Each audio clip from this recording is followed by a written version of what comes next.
안녕하세요. 오늘은 공간 이론을 공부해 볼게요. 우리가 학기 초에 다운스의 이론에 대해서 배웠는데, 그 다운스의 이론도 일종의 공간 이론이죠. 그러니까 정당들의 입장하고 유권자들의 입장을 좌우의 공간, 스페이스에 배치할 수 있다고 가정하고, 유권자들은 자신과 더 가까운 정당에 투표를 한다는 그런 가정하에서 정당 간의 후보 간의 선거 경쟁을 설명하는 이론이죠. 그 스페이셜 티오리, SPATIAL, 스페이셜 티오리, 공간 이론. 그런데 이제 다운스의 이론은 정당들이 정책 대결을 한다는 이제 가정을 한다고 했는데 이제 후속 연구들이 이제 다운스의 이론을 이제 비판하면서 스토크라는 학자가 스토크스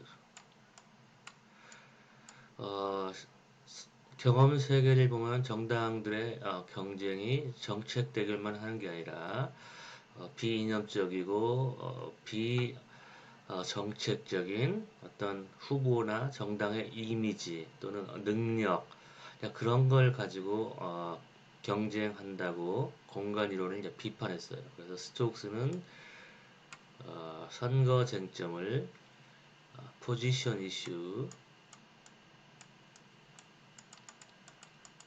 하고 포지션 이슈 그러니까 위치 쟁점 하고 밸런스 이슈 VALENC 밸런스 이슈로 구분을 하고 좌우 공간에 이제 배열할 수 있는 그런 이슈를 포지션 이슈라고 불렀어요. 그러니까 다운스의 공간 이론은 주로 이 좌우에 배치할 수 있는 그런 이슈를 중심으로 선거 경쟁을 설명하는 것이죠. 그래서 좌우에 배치할 수 있는 이제 그런 이슈는 뭐냐? 조세 정책 또는 뭐 최저임금 정책 또는 뭐 북한에 지원하는 그런 쟁점, 대북 쟁점 또는 뭐 북한에 얼마만큼 강경한 태도를 취할 것인가, 대북 이슈 또는 또 전형적인 위치 쟁점은 이제 복지 정책 이런 이제 이슈들 이런 정책들은 모두 좌우에 배열할 수가 있죠. 조세 정책 같은 경우에는 좌는 이제 높은 세금을 매기는 거고 우는 낮은 세금 이런 식으로 그래서 정부마다 자신들이 원하는 또 정당마다 자신들이 원하는 조세율이 있고 유권자들도 이제 부자들은 아무래도 낮은 세금을 내길 원하고 또 저소득층은 아무래도 세금을 내고 그 세금으로 이제 다양한 복지 정책의 혜택을 얻기를 원하겠죠.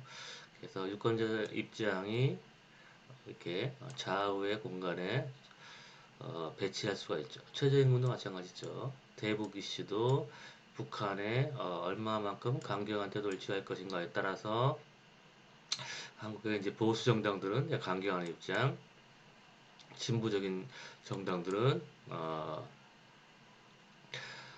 덜 강경한 입장, 그런 평화 추구에 더 집중하는 그런 태도를 취하게 되는 것이죠. 그런데 이제 스토크스가 얘기하는 거는 실제로 선거 경쟁을 하는 걸 보면 이런 정책 대결을 하지 않고 상대 후보를 비방한다거나 아니면 자신의 능력을 홍보한다거나 그런 이슈를 가지고 선거 경쟁을 한다고 얘기했죠. 그래서 이 밸런스라는 걸 이제 직역을 하면 유인 가치라고 부르죠. 유인이란 걸 이제 끌어들인다는 것을 의미하는 거죠. 상대를 유인한다 그런 뜻이죠. 그래서 주로 이제 화학에서 또는 심리학에서 쓰는 건데 화학에서 어, 분자가 서로를 끌어당길 수 있는 힘 그걸 이제 밸런스라고 부르는데, 또는 분자가 서로를 상대를 끌어들일 수 있는 그런 값을 밸런스라고 부르는데, 이제 스톡스가 이 밸런스란 개념을 이 정치학에 적용을 해서 정당들이 유권자를 유인하기 위해서 사용하는 그런 이슈를 밸런스 이슈라고 불렀어요. 그러면 이 포지션 이슈하고 밸런스 이슈가 유권자의 효용에 어떤 식으로 영향을 미치는가를 이렇게 수식으로 표시할 수 있고, 저런 그림으로도 표시할 수도 있죠. 그래서 X축은 이제 V, 밸런스를 나타내는 것이고, Y축은 V에 대한 효용을 나타내는 것이죠. 그래서 뭐 다양한 그런 형태의 이 효용함수를 생각할 수 있는데, 이제 가장 단순한 효용함수는, 그러니까 유권자 효용은 V, 밸런스와 베타의 함수인데, 이처럼 생겼죠. 그래서 n이 1이라고 하면, 그러면 선형 관계죠. 선형, 리니어,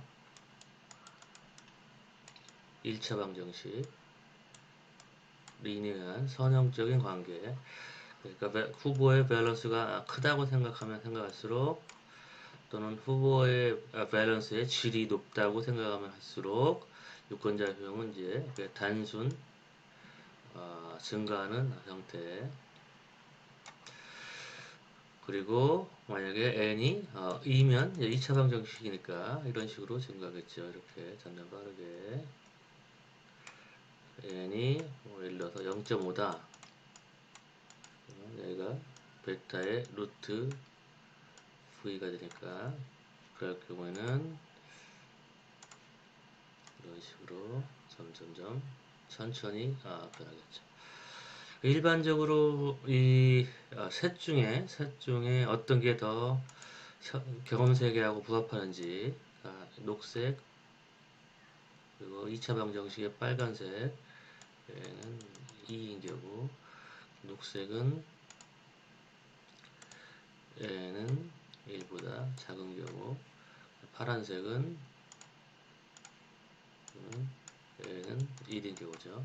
그러면 경험 세계에서 어떤 게 더 어떤 선이, 어떤 관계가 경험 세계를 더 잘 설명하는가를 우리가 생각해 보면, 일반적으로 이제 인간은 어떤 물림 효과라고도 얘기하는데, 인간은 똑같은 거를 많이 갖거나 또 같은 일을 반복하면 이렇게 물리게 되는 거죠. 세이시에이션.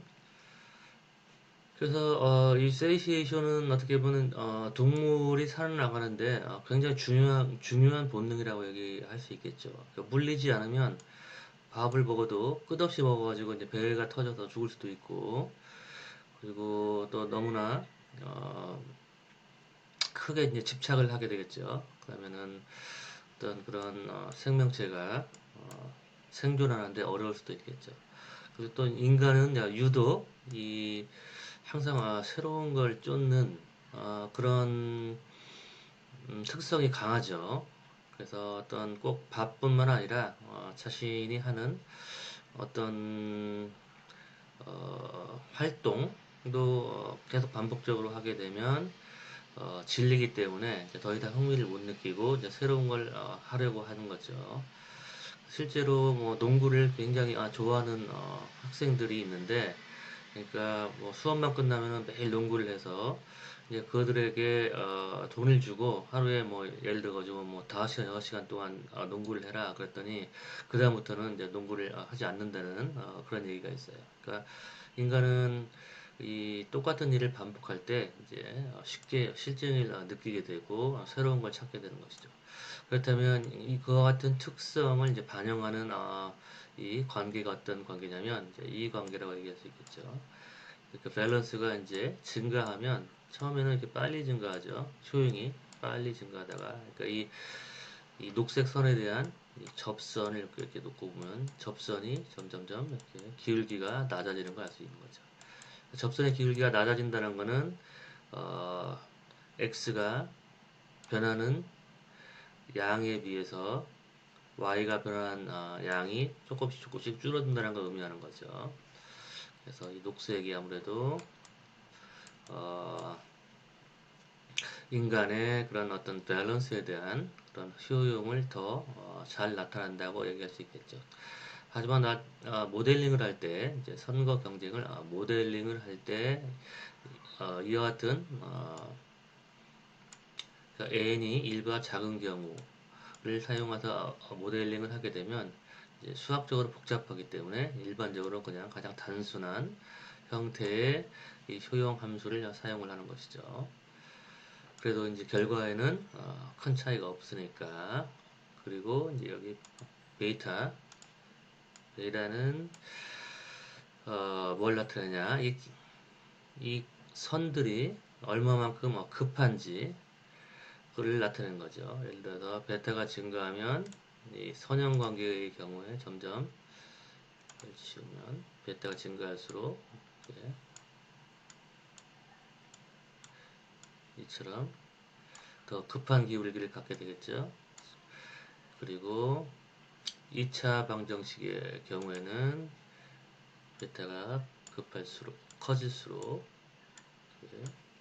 이런 식으로 점점 더 급한 기울기를 가진 2차 방정식 관계가 될 테고, 그리고 n이 1보다 작은 경우는 이런 식으로 베타가 크면 클수록 이런 식으로 더 급한 그런 관계를 가질 수 있겠죠. 사실 수학이란 거는 우리들이 생각할 수 있는 어떤 대상들과의 관계 또는 우리가 생각할 수 있는 사건들과의 관계를 이렇게 표시한 거죠. 사실 모든 관계는 다 수식으로 가능하죠. 그리고 참 수식을 사용하는 이유는 우리가 그냥 직관적으로 생각할 때 어, 서론과 결론 그리고 논리적으로 가정으로부터 결론을 도출할 때 어, 타당하지 않은 결론을 도출할 가능성이 높기 때문에 이처럼 수식으로 바꿔서 결과를 도출하면 우리가 직관적인 사고에서는 할 수 없는 정교한 사고를 할 수 있게 되는 것이죠. 다음에 위치쟁점. 위치쟁점은 이제 유권자의 이상점과 후보의 정책 입장의 이제 차이의 함수죠. 그러니까 유권자 효용은 그러니까 유권자가 가장 좋아하는 정책 입장과 그리고 후보가 제시한 정책 입장과 얼마만큼 거리가 떨어져 있는지. 당연히 우리가 직관적으로 생각을 해도 세타하고 x하고 차이가 많이 나면 날수록 유권자의 효용은 줄어들겠죠. 그래서 마찬가지로 위치쟁점의 경우에도 이처럼 이게 2차 방정식인 경우 그리고 이처럼 1차 방정식인 경우 그리고 이제 이와 같은 경우를 이제 제시했는데 이제 각각 살펴보면 2차 방정식인 경우는 여기가 이제 음수니까 마이너스니까 이렇게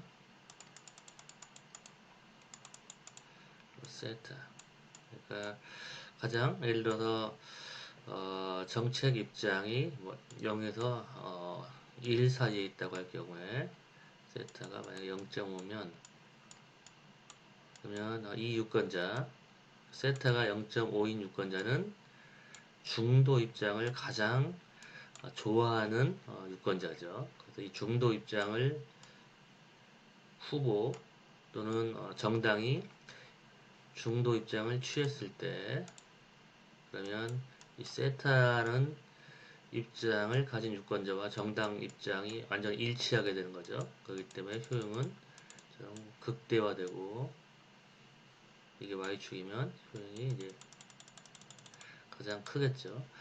그 세타로부터 멀어지면 멀어질수록 정당 입장이 그러면 처럼 예를 들어 가지고 x가 여기 있다면 효용은 이 정도가 되고 또는 더 멀어지면 x가 좌측으로 더 멀어지면 이 곡선과 만나는 지점 여기에서 효용이 이렇게 점점 줄어든다는 걸 알 수 있죠. 좌로 움직여도 줄어들고 또 우로 움직여도 효용이 줄어들겠죠. 이렇게 이런 식으로. 그리고 이처럼 대칭적인 그런 효용 곡선도 생각할 수 있지만 또 비대칭적인 효용 곡선도 우리가 생각할 수 있겠죠. 또 비대칭적인 2차 방정식도 얼마든지 우리가 수식으로 생각할 수 있겠죠. 그래서 뭐 이런 형태. 그 얘기는 뭐냐면 이 중도적인 입장을 가장 좋아하는 유권자가 우측에 있는 정책에 대해서는 효용이 굉장히 빨리 줄어들고 좌측에 있는 정책 입장에 대해서 효용이 완만하게 줄어든다는 걸 알 수 있죠. 그러니까 이 유권자는 중도긴 중도지만 그 자신으로부터 멀어진 정책에 대해서 좌로 멀어지면 효용이 덜 천천히 줄어드는 유권자라고 볼 수 있죠. 그리고 여기도 이제 베타가 있죠. 이 베타는 효용 곡선이 얼마만큼 뾰족한지, 그러니까 즉 달리 얘기하면 유권자가 가장 좋아하는 입장으로부터 정책 입장이 멀어지면 효용이 이제 빨리 감소하는 정도를 나타내는 거죠. 그래서 베타가 커지면 커질수록 이 유권자는 자신이 가장 좋아하는 정책 입장으로부터 멀어지면 효용이 빨리 감소하니까 굉장히 어떤 민감한 유권자죠. 반면에 이와 같은 효용 곡선을 가진 유권자는 자신이 이상점으로부터 멀어져도 효용이 천천히 줄어드니까 자신이 지지하는 정당이 자신으로부터 멀어질 때 처벌 또는 심판을 할 때 그렇게 호된 심판을 하는 유권자는 아니죠. 근데 이제 이 유권자의 경우는 자신이 가장 좋아하는 입장으로부터 조금만 멀어져도 효용이 굉장히 빨리 증가한다는 얘기는 자신의 뜻과 일치하지 않는 정당 입장에 대해서는 호되게 처벌을 하는 그런 유권자라고 볼 수 있죠. 그 다음에 이 경우는 이제 1차 방정식의 경우, 이 경우는 그러니까 세타가 0.5인 유권자의 경우에 여기서 효용이 이제 극대화되고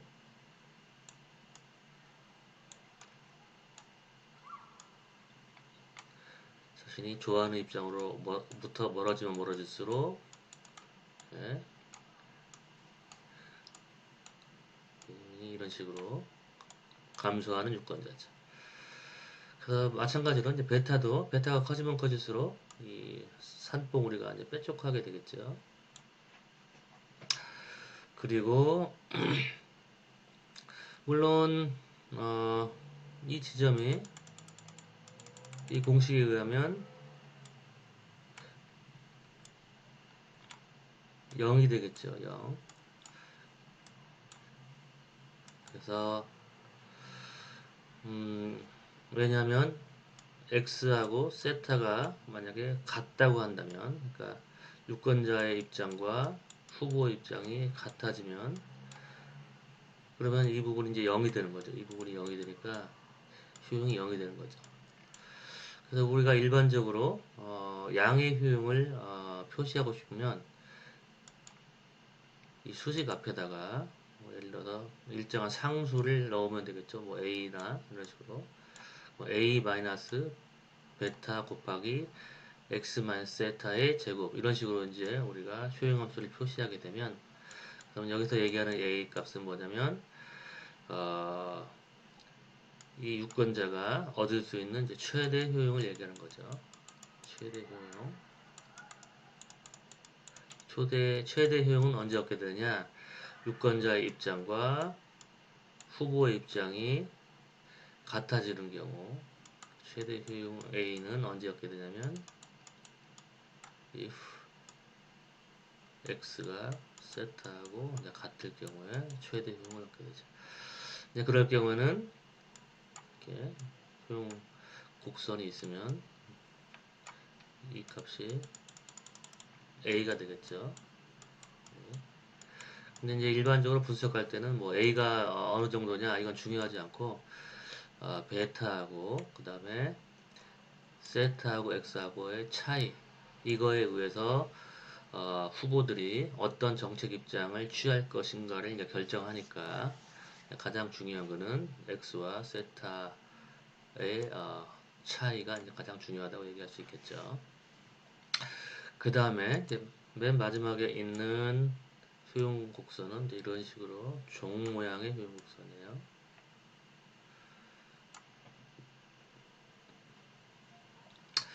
근데 이제 이 곡선은 또 마찬가지로 이제 베타에 따라서 이제 베타가 작아지면 이렇게 종이 더 납작해지고 베타가 증가하면 이제 종이 이렇게 뾰족해지겠죠. 근데 이 효용 곡선은 이제 어떤 형태의 효용을 보여주냐면 유권자 입장이 세타라고 할 경우에 이제 세타로부터 멀어지면 효용이 매우 빨리 이렇게 감소하죠. 이렇게 그러다가 여기까지 예를 들어서 x가 이 정도까지 멀어졌을 때는 세타로부터 멀어졌을 때는 효용이 빨리 이제 감소하는데 그 이상 더 멀어지게 되면 그 다음부터는 효용이 이렇게 천천히 감소하게 되는 거죠. 그러니까 처음에는 빨리 효용이 감소하다가 어느 순간 충분히 세타로부터 정당의 정책 입장이 충분히 멀어지기 시작하면 효용이 천천히 감소하는 거죠. 그러니까 처음에는 빨리 실망했다가 그 다음에는 천천히 실망하는 모습을 보여주는 것이죠. 이와 같은 모습이 경험적인 사실을 더 잘 설명하는데 그 이유는 뭐냐? 사람들은 자기가 이상적으로 생각하는 어떤 모습이 있는데 이제 그 이상적인 모습에서 상대가 벗어나기 시작하면 금방 실망을 하죠. 근데 이상적인 모습에서 지나치게 너무나 동떨어져 있으면 그다음부터 이제 관심을 안 갖게 되는 거죠. 그러니까 더 벌어지던 말던 별로 신경을 안 쓰는 거죠. 그러니까 뭐 남녀의 어떤 연인 관계에 있어서도 처음에 상대에 대한 기대가 있으면 그 기대로부터 멀어지면 굉장히 실망을 많이 하죠. 근데 너무나 그 기대로부터 동떨어져 있으면 그 다음부터는 더 멀어지던 말던 신경을 안 쓰는 거죠. 그러니까 그와 같은 어떤 심리를 나타내는 게 이와 같은 종 모양의 효용 곡선이라고 얘기할 수 있겠죠. 그러니까 연인 관계뿐 아니라 유권자와 정당과의 관계도 그렇죠. 유권자들이 정당이나 아니면 어떤 후보에게 기대를 갖는데 그 후보가 유권자의 어떤 기대와 좀 달리 행동하면 처음에는 빨리 실망하다가 그 다음 너무나 멀어지면 별로 신경을 안 쓸 수도 있겠죠. 그래서 이런 다양한 형태의 우리가 다양한 형태의 소용곡선을 생각할 수 있다라는 것이죠. 자, 그 다음에 이제 2차원 조금 전에는 어, 1차원적인 그런 유인 가치 그리고 1차원적인 위치 쟁점에 대해 살펴봤는데 이제는 밸런스 유인 가치 또는 가치 쟁점 이 두 가지가 있는 경우 예를 들어서 유권자들이 이제 후보를 선택할 때 어, 후보의 어떤 경제 활성화 능력 예를 들어서 V1이 경제 활성화 능력이라고 볼 수도 있고 활성화 능력 그리고 V2는 이거는 지역구 사업 능력 우리 지역구에 어떤 혜택을 줄 수 있는지 지역구 사업 능력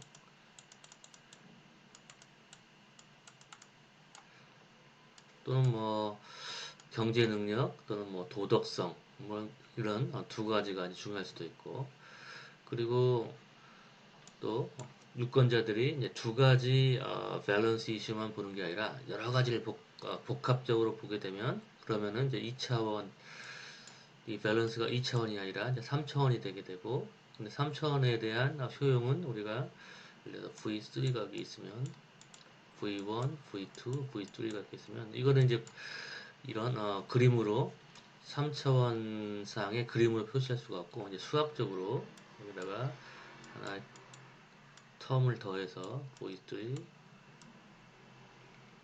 V3, 베타 3 이런 식으로 해야겠죠. 그러니까 수학이라는 거는 이처럼 우리가 눈으로 시각적으로 볼 수 없는 다양한 차원의 그런 현상들도 수학적으로 표시할 수가 있는 거죠. 3차원, 또 4차원, 5차원 이런 식으로. 어쨌든 지금 2차원적인 이제 우리가 밸런스를 생각해 보면 그걸 그림으로 표시하면 n이 이 경우는 이 그림이 보여주는 경우는 n이 1인 경우죠. 그래서 예를 들어서 경제 활성화 능력이 증가하면 증가할수록 그러면 거기에 따른 효용도 증가하게 되는 거죠. 그러니까 이렇게 생각하면 되죠. 이게 이제 y축이 효용이고 이게 x1축이 경제 활성화 능력이죠. 경제 활성화 능력이 증가하면 증가할수록 효용은 이렇게 점점 증가하게 되는 거죠. 이렇게. 그러니까 이전에 1차원적인 공간에서 이렇게 n이 1인 경우에 이처럼 직선의 선형적인 관계라고 얘기했죠. 이제 그 모습이 바로 이거죠. 1차원적인 공간에서 x축과 y축이 있고 그 다음에 그 관계를 나타내는 직선이 여기 있는 거죠. 그런데 이제 2차원이니까 또 유권자는 후보의 경제 활성화 능력만 따지는 게 아니라 또 지역구 사업 능력도 고려를 한다면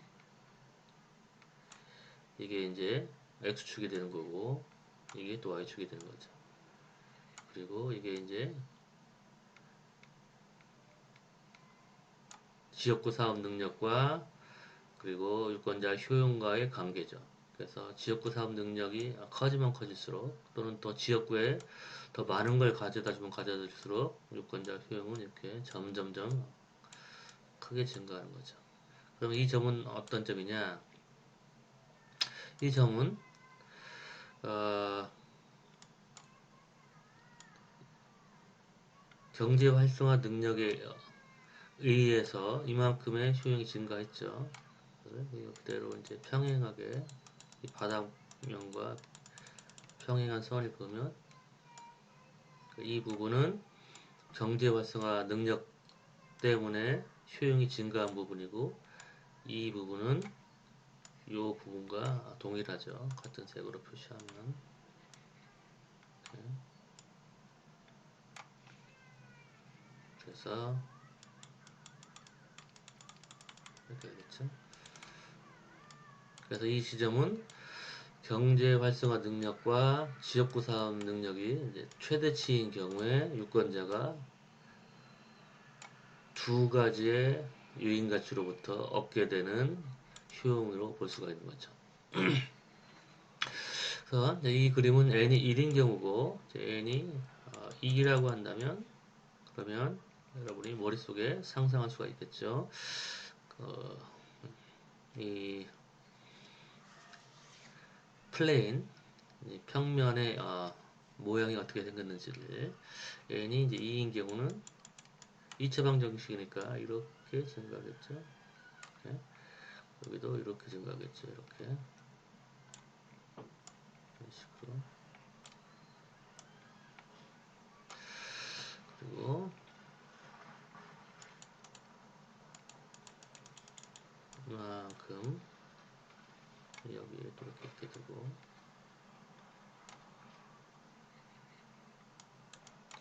그래서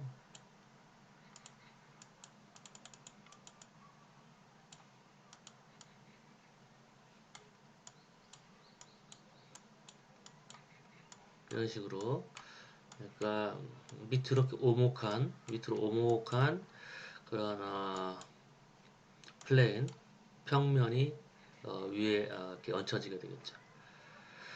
그리고 n이 예를 들어서 0.5인 경우에는 반대로 이와 같은 오목한 플레인을 이렇게 뒤집어 놔야 되겠죠. 그래서 이런 식으로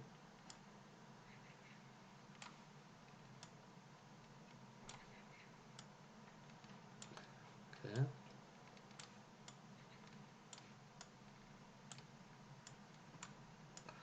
그 바구니를 마치 뒤집어 놓은 그런 모습이 되겠죠.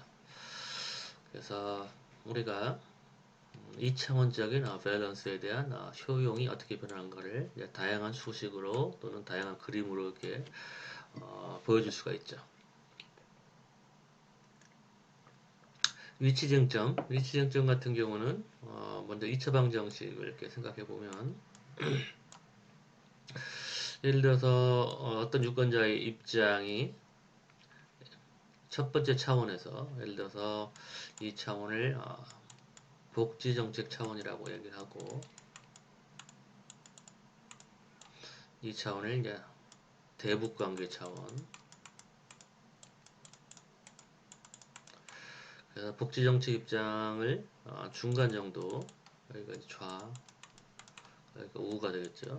중간 정도를 이제 제일 좋아하고 그 다음에 대북관계도 너무나 강경하지도 않고 너무나 또 북한에게 온건하지도 않고 중간 정도를 좋아하는 유권자의 경우 그러면 이 유권자는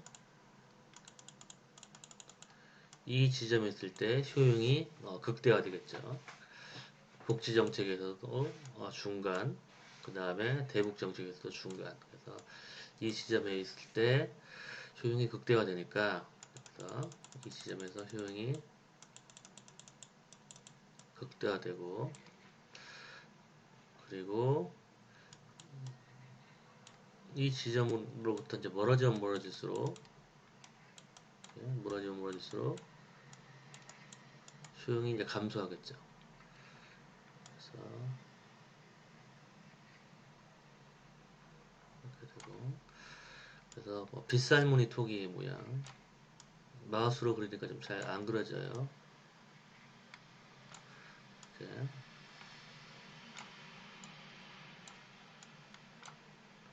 또는 이렇게 뾰족한 모자를 이렇게 엎어놓은 모양이 되겠죠. 여기다가 이제 챙이 만약에 있다면 이렇게 이 모자가 이렇게 어, 모자 부분이 되고 이제 베타가 얼마만큼 커지는가에 따라서 베타가 커지면 어, 이 모자가 더 뾰족해지고 베타가 작을수록 이제 모자가 이렇게 완만하게 되겠죠. 그렇죠? 그리고 또 베타 1하고 이제 베타 2가 있는데 베타 1이 베타 2보다 크다면 이 베타 2보다 크다면 그 얘기는 뭐냐면 1차원적인 공간에서 효용이 빨리 줄어든다는 걸 얘기하는 거죠. x1과 세타1 그러니까 1차원 공간에서 이 유권자가 제일 좋아하는 입장으로부터 정당의 입장이 멀어질 때 만약에 베타1이 베타2보다 크다면 그렇다면 1차원적인 공간에서 효용이 빨리 줄어든다는 걸 얘기하는 거죠. 그러니까 이게 1차원 공간이니까 여기에서는 모자가 좀 뾰족하고 그 다음에 2차원 공간 여기에서는 모자가 더 이렇게 완만하게 된다는 걸 알 수가 있는 거죠. 그렇죠?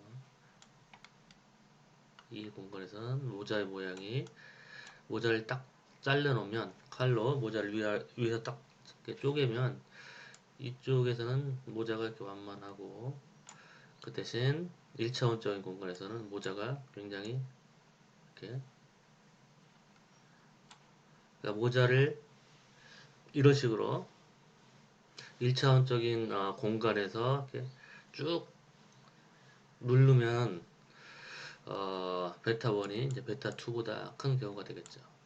반대로 베타 2가 베타 1보다 크다면 이런 식으로 눌러야겠죠.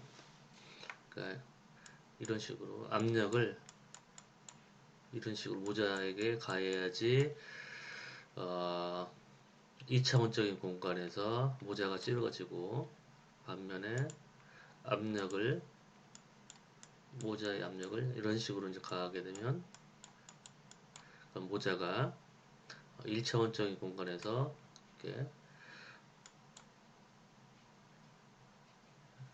더 찌그러들겠죠. 이렇게. 그래서 역시 일시쟁점도 우리가 수식으로 쉽게 표시할 수 있고, 이게 이제 제곱이 아니면 이렇게 모자같이 이렇게 동그란 모양의 그런 빗살무늬 톡이 엎어놓은 게 아니라, 이 여기가 제곱이 아니면 이제 원뿔형이 되겠죠. 원뿔형. 이렇게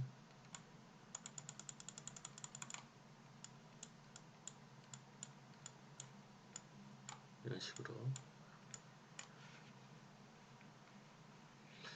그리고 여기가 제곱이 아니라 만약 0.5라고 한다면, 지수가 0.5라고 한다면, 그러면 일시쟁점에 대한 효용 입체는 이렇게 말 그대로 딱 종이 되겠죠. 종.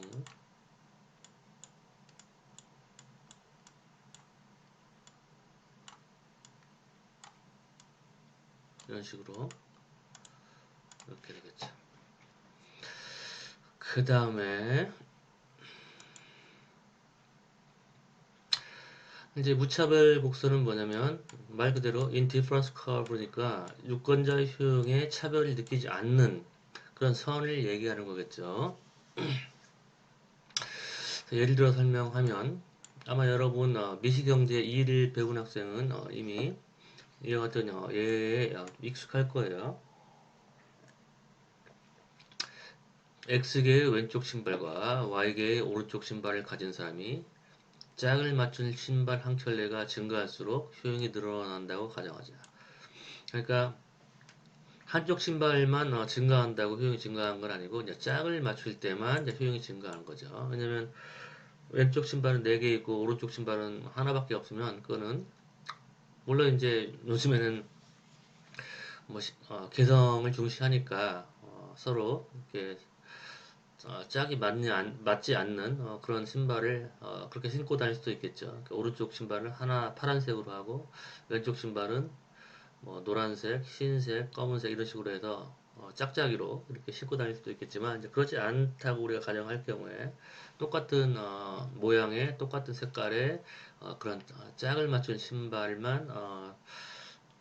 갖게 될 때 그 신발이 유용성이 생기고 따라서 효용이 증가한다고 이제 가정하는 것이죠. 그렇다면 이 사람은 다음과 같은 신발 조합에 무차별적일 것이다. 그러니까 이 첫 번째 예는 왼쪽 신발이 다섯 개가 있고 오른쪽 신발이 이제 8개가 있는 경우죠. 두 번째 경우는 왼쪽과 오른쪽이 5개씩 있는 경우. 이 경우는 왼쪽은 8개, 오른쪽은 5개가 있는 경우죠. 근데 이와 같은 유권자는 이 경우나 똑같은 효용을 느끼는 거죠. 그러니까 첫 번째 경우는 오른쪽 신발이 3개가 더 있는데, 이 불필요한 3개의 신발이 있는 거죠. 맨 밑에 거는 이제 왼쪽에 있는 불필요한 3개가 있는 것이고, 그래서 이와 같은 효용을 가지고 있다면 우리가 첫 번째 경우는 x가 5개, 하나, 둘, 셋, 다섯, 그리고 y가 8개니까 하나, 둘, 셋,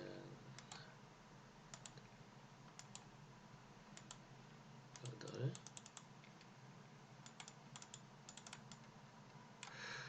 그리고 두 번째는 5개, 하나, 둘, 셋, 넷, 다섯.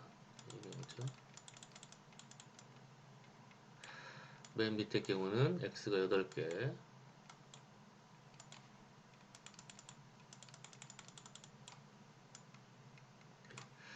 그러니까 이 경우나 이제 이 경우나 효용이 똑같으니까 이렇게 연결하면 이게 이제 무차별 곡선이 되겠죠. 물론 뭐 신발이 이렇게 연속적으로 표시할 수는 없죠.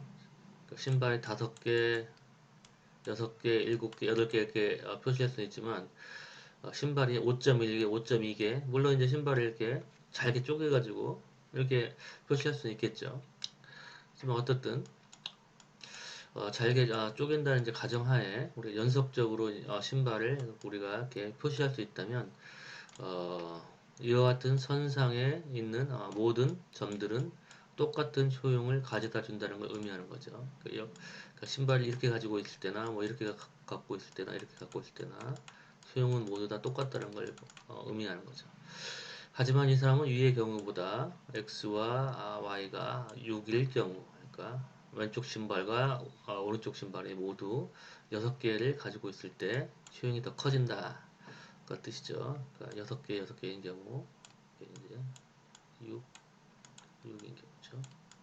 이 경우, 그리고 마찬가지로 효용 곡선을 이렇게 그리면 이렇게 되겠죠. 또 이렇게 이런 식의 이제 효용 곡선을 그릴 수가 있겠죠. 그래서 이걸 이제 수식으로 표현하면 XY에 대한 효용, utility는 X와 Y 중에서 더 작은 것에 해당하는 효용을 느끼는 거죠. 예를 들어서 왼쪽 신발이 5개, 오른쪽 신발이 8개일 경우에 이거의 최소값은 미니멈은 5가 되겠죠. 또는 8, 5는 이 둘 중에 작은 게 효용이니까 역시 5가 되고, 그래서 이와 같은 효용은 이와 같은 이제 수식으로 표시할 수가 있는 것이죠. 그 다음에 국회의원이 자기 지역구를 위해 정부에서 개발 예산과 교육 예산을 더 받을수록 지역구민들에게 더 좋다고 가정하자. 그러니까 개발 예산, 지역구 개발, 또 이제 지역구 네, 교육 예산 이럴 경우에 이 국회의원의 효용 방정식 중 하나는 이렇게 표시할 수 있다. 그러니까 이걸 이제 그림으로 그리려고 하면 예를 들어서 x가 0인 경우 y가 1인 경우를 한번 생각해 보면 0과 1인 경우 x가 0이고 y가 1인 경우 이게 0, 1인 경우죠. 거꾸로 1, 0인 경우도 있을 테고 1, 0인 경우 근데 0, 1인 경우의 효용은 x 더하기 y니까 효용이 1이 되겠죠. 1, 0인 경우에도 마찬가지로 1 더하기 0이니까 효용이 1이 되고 그러니까 똑같은 효용을 가지니까 연결하면 되겠죠. 이걸. 또는 x하고 y가 0.5, 0.5인 경우도 마찬가지로 효용이 2이 되겠죠. 0.5, 0.5인 경우 네. 그래서 이런 식으로 우리가 이와 같은 효용 함수를 그림으로 표시하면 이렇게 되겠죠. 그래서 더 많은 개발 예산과 교육 예산을 얻으면 얻을수록 효용은 이 국회의원의 효용은 이제 증가하게 되는 거죠. 그 다음에 이건 이제 경제학 경제본론 시간에 소비자의 효용에 대해서 설명할 때 이와 같은 예가 많이 나오죠. 갑은 사과와 배를 더 많이 먹을수록 효용이 증가한다. 하지만 사과와 배를 많이 먹을수록 사과와 배에 대한 효용의 증가 정도는 줄어든다. 그러니까 아까 얘기한 그 물림 효과를 나타내는 거죠. 그러니까 하나를 계속 많이 먹는 것보다 사과 또는 배를 이렇게 각각 많이 먹는 것보다 이거를 두 개를 섞어서 먹으면 효용이 더 크다는 걸 의미하는 거죠. 하나만 더 많이 먹게 되면 효용의 증가 정도는 줄어든다는 것이니까. 그래서 x와 y를 예를 들어 생각해 보면 x가 효용이 2인 경우를 생각해 보면 x가 4 그리고 y가 0일 때 또 2가 되고 그 다음에 거꾸로 x가 0이고 y가 4인 경우 그리고 x가 1 y가 1인 경우에도 2가 되죠. 그래서 이 세 사례를 이제 그림으로 표시하게 되면 x가 하나 둘셋넷 4 0인 경우 그 다음에 두 번째 경우는 0 4 하나 둘셋넷 0 4 세 번째 경우는 1 1 이렇게 되겠죠. 그래서 그림 연결하면 이렇게 되겠죠. 그리고 효용이 이제 4인 경우는 예를 들어서 루트 16분의 루트 16 그리고 y는 0 또는 0 루트 16 또는 루트 4 이렇게 되겠죠. 그러면 이것도 역시 그림을 그려보면 다른 색으로 16이면 4 이게 이제 4 이 정도쯤 되겠네요. 그때 마찬가지로 4 4 이게 이제 두 번째 경우 0과 16인 경우 이거는 이제 16과 0인 경우 그 다음에 여기 이제 x와 y가 4인 경우가 이제 이 경우가 되겠죠. 이것도 연결하면 이런 식으로 이렇게 마우스라서 이런 식으로 그래서 우리가 이와 같은 사례의 수용 곡선은 이렇게 된다는 걸 알 수 있죠. 그러면 보면은 이 경우는 그러니까 이 사례를 생각해 보면 이 경우에는 사과가 4개나 있고 배가 하나도 없는 경우고 이거는 배만 4개가 있는 것이죠. 그리고 이 경우는 사과하고 배가 1개씩 있는 거죠. 그러니까 과일의 총합은 사과하고 배가 1개씩이니까 여기는 2개밖에 없죠. 근데 이 경우에는 배만 4개나 있고 사과가 이 경우는 또 4개가 있는 경우인데 과일 수로만 따지면은 이 4개, 사과 4개, 배 4개를 가지고 있는 경우가 효용이 더 커야 되는데 사람들은 똑같은 거를 너무나 많이 가지게 되면 질리게 되니까 몰리게 되니까 차라리 사과만 4개 갖고 있거나 배만 4개 갖고 있는 것보다 사과하고 배를 1개씩 갖고 있는 거를 똑같이 이 경우를 이렇게 선호한다는 걸 알 수가 있는 것이죠. 그래서 이와 같은 사례가